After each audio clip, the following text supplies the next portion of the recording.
Vamos a hablar de una nueva acción aceptada, presentada por la Corte y aceptada por la Corte. Parece algo contradictorio, pero ocurrió esto. La asesoría jurídica de la Corte Suprema de Justicia ataca algunos artículos que tienen que ver con la declaración jurada de bienes de los ministros de la Corte, jueces y altos funcionarios del Poder Judicial que están obligados a declarar sus bienes. Esta asesoría jurídica de la Corte presenta una acción de inconstitucionalidad atacando varios artículos de esta ley de declaración de bienes y le presenta claramente a la Corte Suprema de Justicia que se convierte en arte y parte de esto. Y finalmente la Corte resolvió hace apenas 5 días dar lugar a la suspensión de los efectos de los artículos 1, 2, 3, 4, 6, 11, 16, 17, 18 y 25 que reglamenta justamente el artículo 104 de la Constitución Nacional, porque está en la Constitución Nacional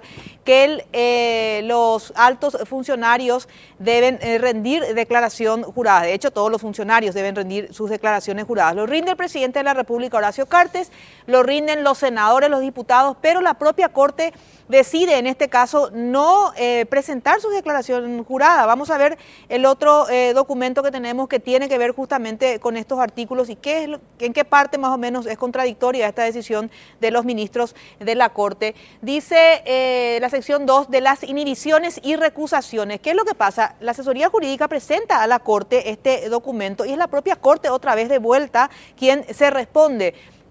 Dice, causas de excusación. ¿En qué momento unos ministros de la Corte se deben excusar de tratar un caso? Causa de excusación, la circunstancia de hallarse comprendido el juez o su cónyuge con cualquiera de las partes, sus mandantes o letrados en alguna de las siguientes relaciones. En el caso del inciso B, vamos a pasar por qué los ministros de la Corte no pudieron hacer lugar a esta acción de inconstitucionalidad presentada por la propia asesoría de la Corte, que está bajo el mando de la Corte.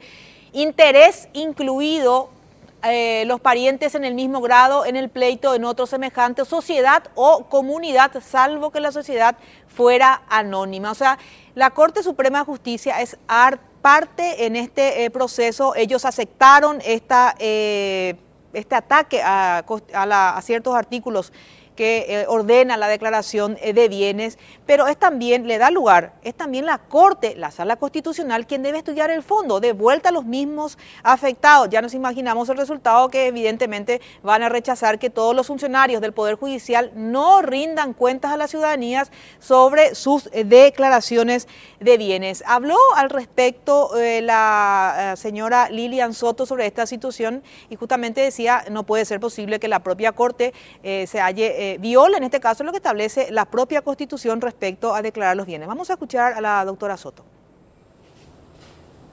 Esta resolución nos muestra la forma en la que opera el poder para autobeneficiarse. ¿Qué implica lo que ha resuelto la Corte Suprema de Justicia? Que fue juez y parte en autoexcluirse de realizar declaraciones de bienes, un instrumento que es central para que la ciudadanía pueda saber si hay o no enriquecimiento ilícito por parte de quien ejerce el poder público en un momento determinado. Es decir, la Corte presentó la acción de inconstitucionalidad y resolvió sobre la acción de inconstitucionalidad, autoexcluyéndose de rendir ante la ciudadanía cuentas sobre los bienes que se manejan cuando se ingresa a la Corte Suprema y posteriormente cuando se sale. Entonces, ¿de qué manera nos vamos a enterar los ciudadanos y las ciudadanas de si ha habido o no un enriquecimiento más allá de los honorarios que pueden ganar de acuerdo a lo que es el presupuesto público quienes integran la Corte Suprema de Justicia? Constituye un claro abuso de poder y una vergüenza inadmisible en nuestra sociedad.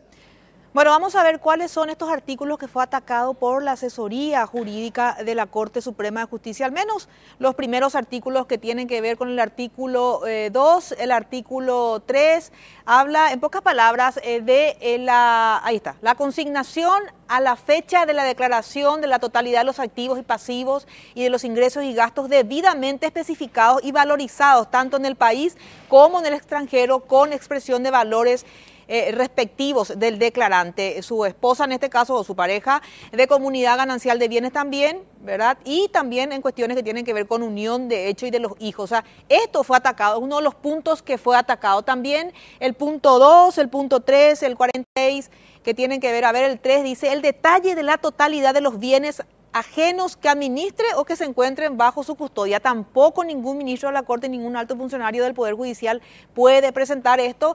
Y el artículo 4 de esta ley dice la autorización expresa e irrelevable, dice, e irrevocable, creo que dice ahí, del declarante que faculte a la Contraloría General de la República, al Ministerio Público y al órgano jurisdiccional competente a realizar todas las investigaciones que se consideren pertinentes. O sea, ¿qué hizo la Corte al atacar estos artículos y a dar lugar, en este caso, a que ni la Fiscalía ni la Contraloría pueden investigar en este momento los bienes de los funcionarios del Poder Judicial? Esta decisión de dar lugar al ataque de estos artículos de esta ley ya fue comunicado a la Contraloría y vamos a esperar qué es o cuál es el resultado de fondo en este estudio que finalmente van a ser los propios ministros de la Corte Suprema de Justicia. Nosotros